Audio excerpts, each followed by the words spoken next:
I'm Nat, and this is James. For over 2 years, we've been sailing the world aboard our floating home, Zephyr. Someone once said that every person can transform the world to one of excitement and adventure. Follow our adventure by clicking the subscribe button and make sure to hit the bell so you don't miss an episode. Become a patron by clicking the Patron logo.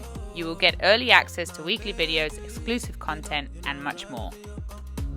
My baby, I don't cover that I die for you. Oh. Today's episode is answering the all-important question of what does it really cost to live on a sailboat? So we have been living on our boat for over 2.5 years, and we've crossed the Atlantic twice. We've been in Europe, in the Caribbean, and our costs have definitely gone up and down depending on where we've been.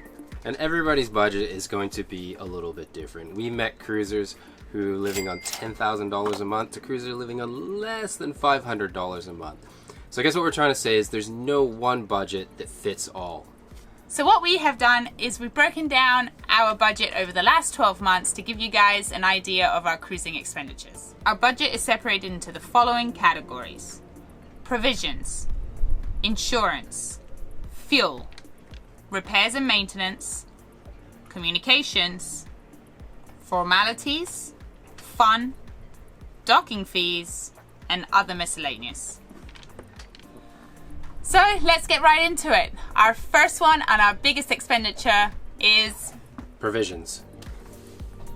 Alright, so for provisions, this includes your normal supermarket run, which will include food, drinks, water, cleaning products, all that kind of stuff. So what we typically spend per month is around $400 US. Now that number does vary depending on where we are. So for example, we spent quite a bit of time in Europe, and provisioning in Europe is the best. It is very cheap. There's very cheap supermarkets. Now fast forward to the Caribbean and everything is the complete polar opposite. Beer and wine, especially wine, is horrendously expensive. And meat products, if they're even available, tend to be twice, 3 times the price of Europe. So that's certainly affected our budget considerably over the last 12 months. That's right. So to keep within budget, what we try and do is maybe we'll be doing a lot more fishing, only shop local produce, maybe not eat so much meat, so we might go vegetarian for a couple of weeks, just so we stay within budget. Yeah, and a lot less beer and wine as well. Oh yeah, definitely. No wine since Europe. No wine since Europe, that's right. So next category coming up, insurance. Yeah, this is a big one. So what does this include? For us, it's a full comprehensive insurance, which includes third-party liability, boat and belonging insurance. We normally spend about $222 US per month. And that cost is going to vary wildly. A great example of this is the previous year when we spent our entire season in the Med. Our insurance policy is actually really cheap. We were spending less than 600 euros for the whole year for the same type of coverage. However, since then, and we've crossed the Atlantic, and we were in the Med, and now we're in the Caribbean, and we're in parts of the Caribbean during the hurricane season, our policy went up considerably. So it's important when you're sort of navigating the insurance minefield that you understand the terms of the policy, you understand your cruising areas, because all of those are going to have a huge effect on the type of policy. A good example of that is now that we're going to be traveling to Panama, we had to let our insurance company know that we would be heading there because it wasn't part of our policy to begin with, and they will obviously change your policy and tack on some more money. So yeah, you've got to, it's kind of like an annoying thing because you got to be onto it. Yeah, constantly. you can't just buy a policy that covers the world. Well, maybe you can, I but know. it'll cost you an absolute fortune. Yeah. So obviously if you're going to be crossing oceans, the risky business, then they're going to tack on more and more money, the riskier it is. yeah. So I think a good thing to talk about is the fact that not all sailors get it full comprehensive insurance. They might only get third-party liability insurance, which may cover you for obviously going into marinas and all that kind of stuff in case you bump someone else. But we found that we sleep better at night knowing that we have full comprehensive insurance. Absolutely. But we also went through a big period where we didn't have any insurance. Absolutely. In the first 6 months of owning the boat, we couldn't even get insurance. So No. Well, not the one that was within our budget anyway. yeah, if you had a spare 10 grand, sure, you could get any policy you want. So if you choose not to get insurance, obviously that's it, your own prerogative. So Exactly. All right, so the next category up is... fuel, guys. All right, so for fuel, what does this include? For us, it's two things. It's gasoline for the dinghy and it's diesel for the sailboat. So let's look at how much we actually spend as a total for our fuel budget per month. So our total expenditure per month is $129 US. Now when we actually break that down into what we spend on diesel and gasoline, we have $116 for diesel and we have $13 for gasoline. Now, that might seem high, and it certainly shocked us initially, but when we thought back over what we'd actually been doing the last 12 months and how our fuel budget has changed, we realized a couple of things. So when we were in Europe and we were sailing, especially like Greece is a great example, Greece gives you a finite amount of time that you can actually sail there. And there's so many islands to explore, wasn't there? So you didn't always have the time to wait for the wind to be right, and you just wanted to do that 20 miles quickly so you could explore that next island, Exactly. right? We essentially didn't want to miss out, so We motor sailed. sailed a lot, yeah. And Europe is a general. It's the wind is always on the nose, they say, and you're waiting for 4 or 40. You never have the right wind, so yeah. Exactly. We definitely spend a lot more money in Europe than we do in the Caribbean. Yeah, actually, when Nat had me look back through all of the money we'd spent in fuel in the last 12 months, I would say 3/4 of it was all in Europe. But now when you look over the last couple of months, so the last time we put fuel in, we're in Curacao now, the last time we actually put fuel in was in Antigua 6 months ago. Yeah. So we couldn't even remember. Yeah, we had to look at our bank statements. That's how long ago we actually put fuel. And that wasn't even a fill. That was like a half a tank, I think, or something like that. So other things to consider are, for example, if you run a generator. We don't run a generator on board, but a lot of sailors do. And sometimes they use them on the daily. So you'll have to account for the diesel that's going into that. And they might use them to run their water maker because it doesn't run off the solar. So stuff like that you would be using on a day-to-day basis. Sure. The other thing is our dinghy is like a car for us. We are normally anchored everywhere, and to get anywhere, to get to land, we have to take the car. We do use quite a lot of petrol for the dinghy. Yeah, it is a really frugal motor, but Natalie is right. It's our car and we use it everywhere. So. That's right. So I think that covers the fuel. So let's go on to the next category, which is repairs and maintenance. Dun, dun, dun. Okay, so in terms of repairs and maintenance, this is a huge category. Stuff constantly breaks on the boat. It's not a matter of if, it's a matter of when. So we get broken blocks, chafed lines, which we are constantly replacing. So definitely a lot of stuff breaks. Yeah. Maintenance wise, you obviously have to keep everything in good condition, and it is a full-time job to keep that up. Engine maintenance, parts for it, water maker, all those little processes that keep the boat running, we have to maintain. The cost breakdown for the last 12 months, we found out to be about $105 per month. Yeah. So this might seem a little low to start off with, and it is. It's about 1% of our boat's value. Now, they typically say that you should spend anywhere between 10 to 30%. So this is a massive scale. It's massive. I would say it's almost out here. Now, the idea of spending 10 to 30% of your boat's value on maintenance can seem a little jaw-dropping at first. Now, basically the way it works is the more work you do, the lower that percentage should be.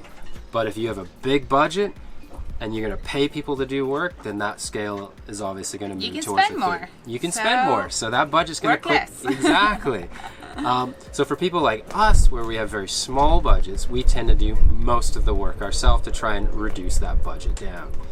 Now, we didn't always spend so little. The first year we bought the boat, I mean, we spent a fortune on the boat. And it actually worked out. We probably spent about 23% of the boat's value in the first year. But then in year 2, we spent much, much less because of all that work we did in the beginning. And I think we spent about 5%. And then over the last 12 months, we've dropped it down to 1%. Now, that obviously can be affected by your boat's age. Our boat is 10 years old. It's relatively new. And the previous owner done an amazing job looking after it. So it's definitely more cost effective to look after our boat. But if you have like a 30 or 40-year-old boat, certainly, and you have to do so much to that boat, your costs are going to go way up. So although we're spending 1% for the last 12 months, you know, like next year, for example, we have a plan that we're probably going to spend 5 to 7% because we have so much work to do next year. We got window seals to replace. We're considering a new Dodger and Bimini. We've got some gel coat work to do. I mean, we'll do a lot of this ourselves, but you know, it's definitely some big expenditures coming up. So that's going to push our budget next year up quite a lot. And I think it's important to mention that it depends on how much you're traveling as well, because if you're doing big ocean passages, the boat takes a massive toll, and there's going to be stuff to repair after those passages for sure. So I guess an important thing to consider too when you're looking at your repairs and maintenance budget, especially if you're planning to buy a boat, is it's always important to remember that the bigger the boat you buy, the more costs associated. The more costs associated. And then if you hit the catamarans, I mean, I don't even want to get into it. Double the cost. Double the cost. 2 engines, 2 oil filters. So if you're buying a boat, something to consider, I would say. Definitely. So certainly repairs and maintenance is maybe not necessarily the biggest piece of the pie at the moment, but it can certainly be that way. Whatever you think you are going to spend on repairs and maintenance, double it. Maybe Definitely. even triple it. I know. It always takes twice as long and costs you twice as much as what you think it's going to cost. All right, guys, so that closes out our repairs and maintenance. So let's move on to communications. All right, guys, communications, what does that mean? So for us, communications breaks down into a couple of categories. It's local SIM cards where we go. It's internet at cafes. It's our Iridium Go device that we use for getting weather, and it's also other things like our Epidemic sound subscription for royalty-free music for the videos.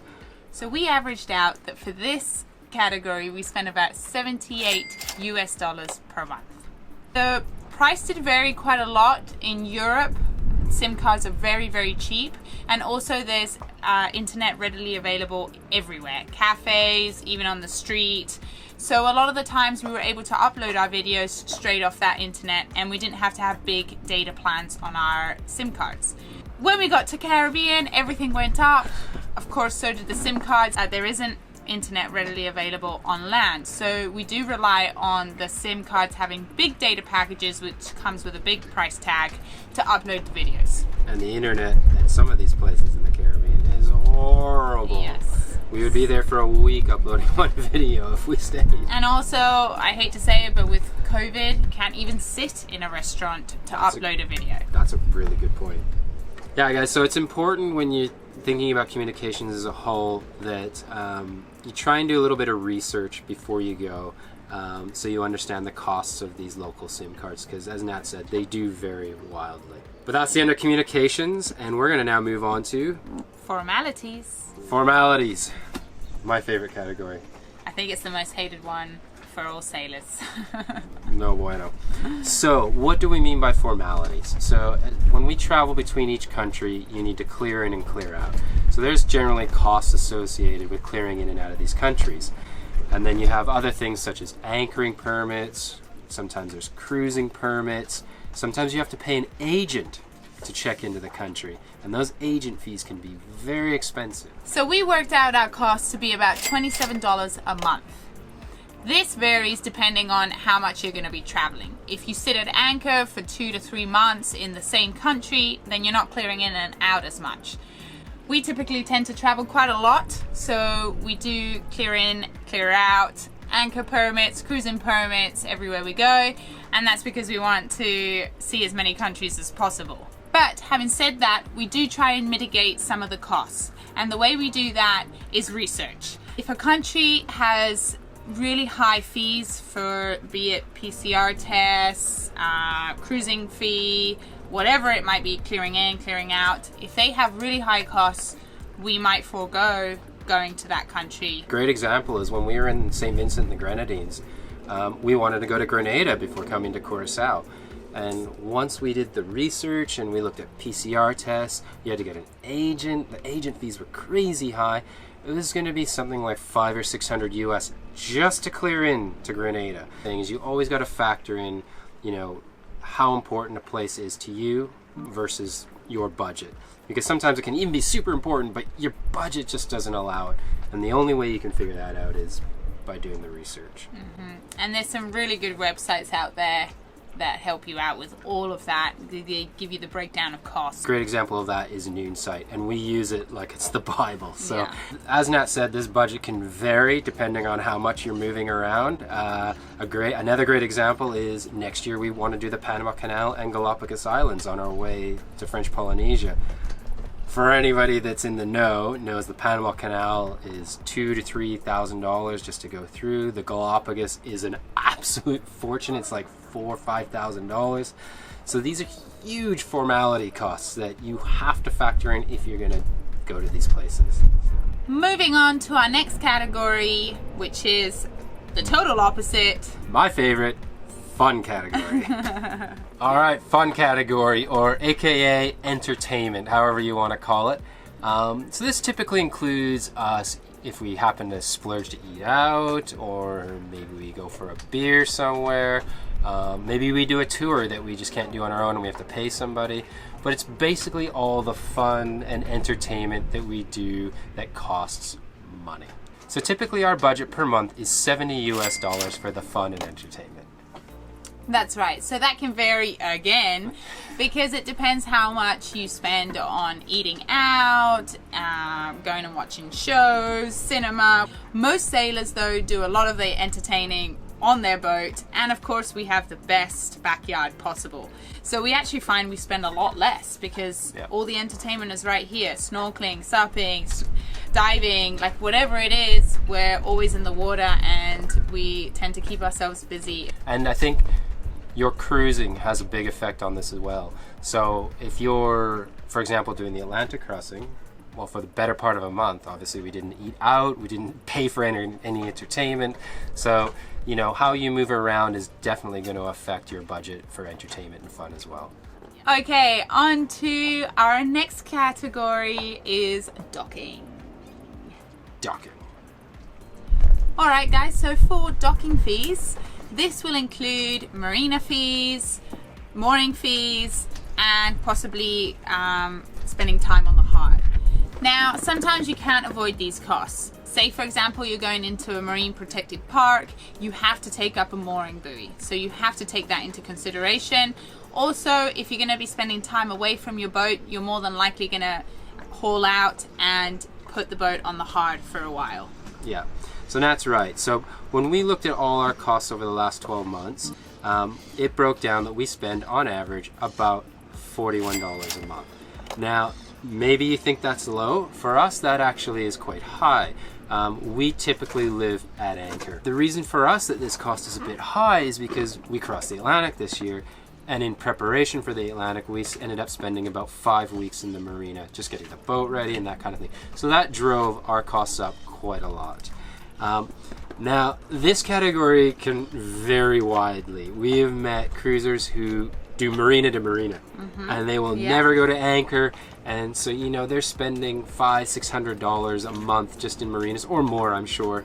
And then we meet other cruisers who will never go to a mooring boat, they will never go to a marina, no matter what. They will forgo going to a place just because they do not want to pay at all.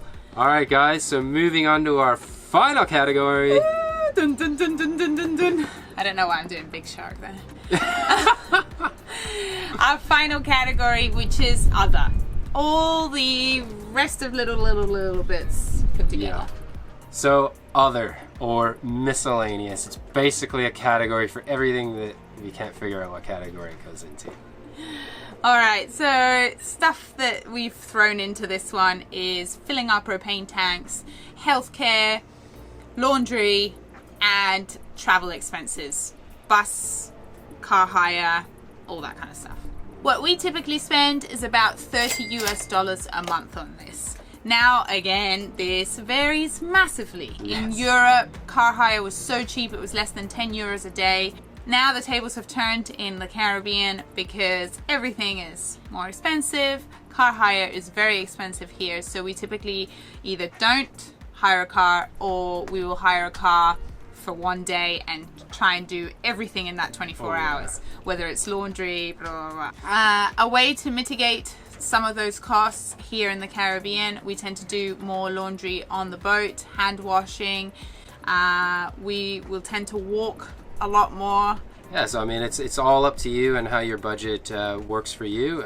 If you can afford to take cars everywhere you go, that's awesome. Yeah. If you, if you like us and you walk a lot, Buy a trolley. Yes. Those come very in handy when you're lugging a lot of provisions back to the boat. We were lucky enough, we found ours that Yeah, somebody we did. discarded, and we're just like, it's been the most amazing thing for carrying groceries. So. Definitely. Well, guys, that's a look back at our budget for the last 12 months and how all of our expenses fit into these categories. Some of you might have different categories. I think we've said it a million times, but there is no one budget that fits all, and the budgets will vary massively depending on what your needs and wants are when you're sailing. I hope we haven't missed anything out. I'm trying to think if there was any other costs involved. I'm sure there's like little nitty gritty stuff that maybe we didn't cover, but those are our biggest costs and how we live on a budget essentially now. Yeah, I mean, it's an alternative lifestyle that we've chosen, and it's one that It's worth it. it's totally worth it. Yeah. All right, guys, thanks so much. Hopefully this has been helpful, and we'll see you next time. All right. See ya. If you are new to our channel, consider subscribing so you can join the adventure each week aboard Zephyr. If you would like early access to weekly videos, bonus content, and free merch, click the Patron logo here. This journey is only made possible thanks to our amazing patrons.